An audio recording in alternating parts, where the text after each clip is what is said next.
What is a fund flow? A fund flow is a reflection of the net movement of cash, including both inflows and outflows. In some regions, companies which are publicly traded are required to file fund flow statements which provide information about the cash moving through their doors. Other companies may use such statements selectively for a variety of business and investment activities, especially in documents like prospectuses, which are designed to act as profiles for future investors. When such statements are available, they can provide valuable information about a company's financial situation. The fund flow looks at movements of cash only. This includes cash paid out for investments and other activities, as well as funds received in exchange for products and services. This contrasts with other types of statements which may include things like monies promised in contracts but not yet received, along with accounts payable and receivable, which represent future movements of funds which have not actually occurred yet.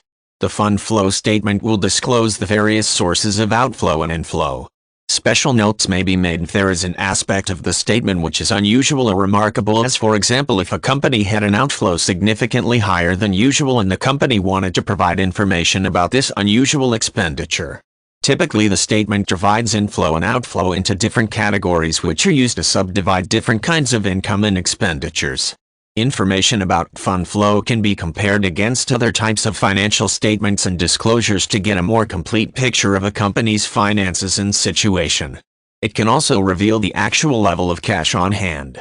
Changes in fund flow can also serve as a sentiment indicator which may alert investors to changing attitudes about a company or investment product.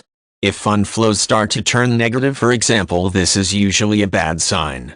People can also incorporate the concept of fund flow into personal finance. As a general rule, keeping fund flow positive is beneficial because it means that people are taking in more cash than they are spending and thus are building up a savings which may be useful in the event of an emergency. When the flow is negative, it indicates that expenses are outstripping income, and the only way to manage this is to go into debt, which can present problems down the road as the debt becomes larger and more expensive to service.